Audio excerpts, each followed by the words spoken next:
प्रिय विद्यार्थियों, वंदे मातरम। 15 अगस्त है, स्वतंत्रता दिवस है और हम सब लोग खुशियां मना रहे हैं। आज़ादी की खुशियां, स्वतंत्रता की खुशियां। लेकिन ये स्वतंत्रता हमें एक लंबे संघर्ष के उपरांत मिली। 10 मई 1857 को भारतीय स्वतंत्रता संग्राम आरंभ हुआ, जो 90 साल तक चलने के पश्चात 15 अगस्त 1947 को समाप्त हुआ। 90 साल के इस दौर में अनेक वीरों ने अपना सर्वस्व न्योछावर किया, अपने प्राण बलिदान किए, तब जाकर कहीं हम लोग आज़ादी को हासिल कर पाए। अंग्रेज़ वापस ब्रिटेन चले गए और भारत की सत्ता स्वयं भारतीय संभालने लगे।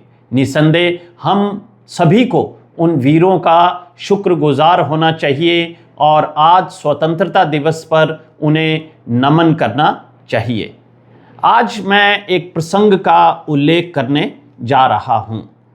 10 मई 1857 का दिन था। शाम के लगभग 5:30 बजे थे, जबकि मेरठ छावनी के सैनिकों ने अंग्रेज़ों के विरुद्ध बगावत कर दी और समस्त अंग्रेज़ अधिकारियों को मारने के पश्चात वे दिल्ली की ओर रवाना हो गए और सुबह लगभग 4 साढ़े 4 बजे वो दिल्ली पहुँचे और दिल्ली पर अधिकार कर लिया।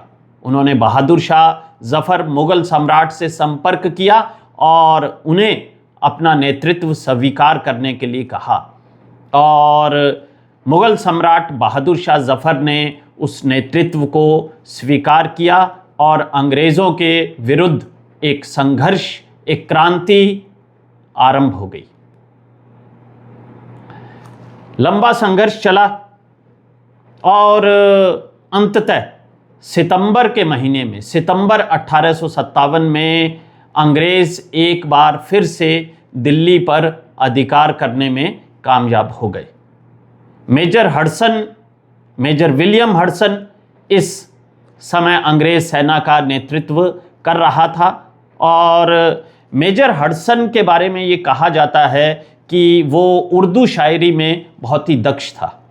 जब हुमायूं के मकबरे से मुग़ल सम्राट बहादुर शाह जफ़र को गिरफ्तार किया गया तो मेजर हडसन ने बड़े ही शायराना अंदाज में बहादुर शाह जफ़र पर एक तंज कसा।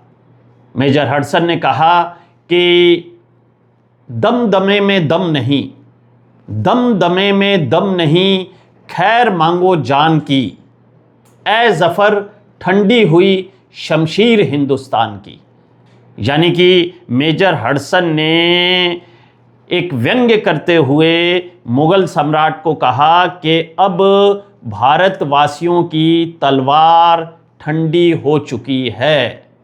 लेकिन ज़फ़र एक बहुत बड़े शायर थे, एक बहुत बड़े देशभक्त थे। उन्होंने प्रत्युत्तर देते हुए मेजर हडसन को कहा, हिंदियों में बू रहेगी जब तलक ईमान की। बहुत ही शानदार शब्द हैं। हिंदियों में बू रहेगी जब तलक ईमान की, तख्ते लंदन तक चलेगी तेग हिंदुस्तान की। ये बहुत गहरे और प्रासंगिक शब्द हैं जो कि आज भी अपने अस्तित्व, अपने महत्व को बनाए हुए हैं। अर्थात यदि भारतीयों के अंदर ईमान को सिर्फ आप आर्थिक शब्द से मत तोलिएगा, बल्कि आर्थिक, सामाजिक, राजनीतिक, धार्मिक, सांस्कृतिक और राष्ट्रवाद के प्रसंग में भी देखिएगा कि जब तक भारतीयों में ईमान की बू रहेगी तब तक लंदन तक भारतीय तलवार चलेगी। और ये बात सत्य है कि आज भारत को संपूर्ण विश्व में एक महत्वपूर्ण राष्ट्र के रूप में जाना जाता है और भारतीय संस्कृति के आधार पर ही हमें विश्व गुरु कहा जाता है। तो ध्यान रखिए कि स्वतंत्रता संग्राम के इस पावन दिवस पर आप अपने मन में धारण कीजिए कि मैं पूरी तरह से राष्ट्र के प्रति ईमानदार रहूँगा और ईमानदारी के जितने भी स्वरूप हैं उन पर चलूँगा, ताकि हमारा देश एक सशक्त राष्ट्र बन सके।